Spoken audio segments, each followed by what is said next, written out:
कब्रिस्तान की हॉरर कहानी। मनोहर का घर पुराने कब्रिस्तान के पीछे था और उसके घर के छत से वह कब्रिस्तान अच्छे से दिखता था। वह रोज उस कब्रिस्तान को पार करके ही अपने काम पर जाता था। मनोहर के दो बच्चे थे और दोनों बच्चे बड़े ही शैतान थे। बड़े बेटे का नाम रॉकी और छोटे बेटे का नाम विक्की था। एक बार गर्मी की छुट्टियों में रॉकी और विक्की की बहन सोनिया भी आई हुई थी। तीनों मिलकर रात के लगभग 12 बजे एक रूम में ट्रथ ऑफ डेयर खेल खेल रहे थे।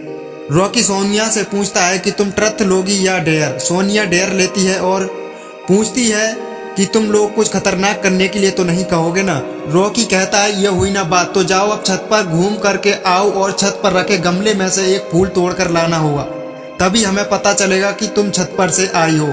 सोनिया कहती है छत पर से तो कब्रिस्तान दिखता है। नहीं, मैं नहीं जाऊंगी। रॉकी और विक्की दोनों सोनिया को छत पर जाने के लिए जबरदस्ती बोलते हैं। सोनिया छत पर जाती है और जैसे ही गमले में लगे फूल की तरफ बढ़ती है तभी उसकी नजर कब्रिस्तान की ओर पड़ती है। कब्रिस्तान में एक बड़ा सा सूखा पेड़ होता है। वह देखती है कि उस पेड़ पर सर कटी हुई उल्टी लाश लटकी होती है। सोनिया उसे देखती है और जोर से चिल्लाती हुई बेहोश हो जाती है। फिर जब सोनिया बहुत देर तक छत से वापस नहीं लौटती है तो रॉकी और विक्की दोनों डर जाते हैं और वह छत पर जाकर के देखते हैं तो पाते हैं कि सोनिया बेहोश पड़ी है। वो मनोहर को बुलाते हैं और सारी बात बताते हैं। मनोहर, तुम तीनों ऐसा खेल खेलने की जरूरत क्या थी? और तुम तो जानते हो उस कब्रिस्तान के बारे में कैसी कैसी खबरें आती हैं, फिर भी तुमने सोनिया को रात में छत पर जाने के लिए क्यों भेजा? रॉकी कहता है सॉरी डैड, मुझसे गलती हो गई, हम आगे से ऐसा नहीं करेंगे। मनोहर कहते हैं और फिर कभी दोबारा ऐसा काम किया तो तुम दोनों को उसी कब्रिस्तान में छोड़ाऊंगा। अच्छा सोनिया बेटी, ये बताओ तुमने वहां ऐसा क्या देख लिया ताकि तुम वहीं बेहोश हो गई?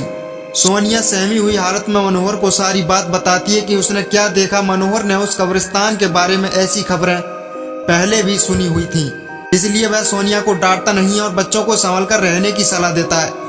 एक दिन मनोहर को काम की छुट्टी मिलने में देर हो जाती है और उस दिन से ऑटो नहीं मिलता है। वह पैदल ही घर की ओर चल पड़ता है। इधर विक्की और रॉकी दोनों आपस में बात करते हैं। रॉकी कहता है विक्की, तुम्हें क्या लगता है सोनिया ने जो कहा वो सच है?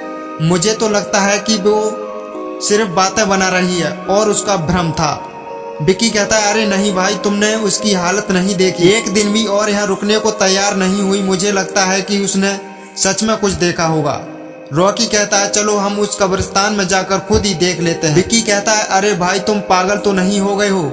मुझे अपनी जान प्यारी है, मैं कहीं नहीं जाऊंगा और तुम भी मत जाओ। विक्की के मना करने के बावजूद रॉकी मानता नहीं है और वह अकेले ही कब्रिस्तान की ओर चल देता है। कब्रिस्तान का दरवाजा खोलता है और अंदर चला जाता है। वह उस पेड़ की ओर भी देखता है जिस पर सोनिया को सर से कटी हुई उल्टी लाश दिखी थी। रॉकी खड़े होकर उस पेड़ की ओर देखता है, तभी एक अदृश्य हाथ उसके पैरों को पकड़ लेता है।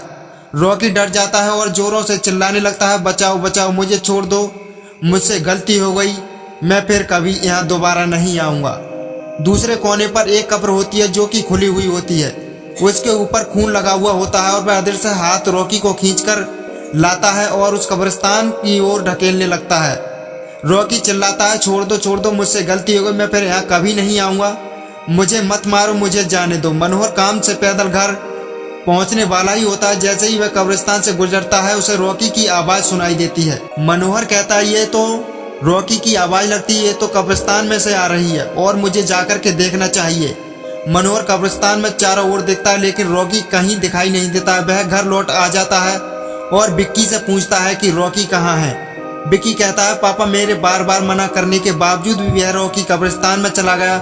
वो जानना चाहता था कि सोनिया जो कह रही थी क्या वो सच है या नहीं। मनोहर कहता है हमारे पास बिल्कुल भी समय नहीं है, जाओ घर के मंदिर में से शंख जो जल रखा है वो जल्दी से लेकर आओ, हमें रॉकी को खोजने कब्रिस्तान में जाना पड़ेगा। विक्की वो जल लेकर आता है। मनोहर और विक्की कब्रिस्तान में जाते हैं। मनोहर जल छिड़कता है, फिर उसे किसी के पर घसीटने का निशान दिखाई देता है और वह समझ जाता है और फिर उस निशान का पीछा करते हुए उस कब्र तक पहुंच जाता है। मनोहर कब्र के आसपास वो जल छिड़कता है। कब्र से अजीब अजीब सी आवाजें आती हैं।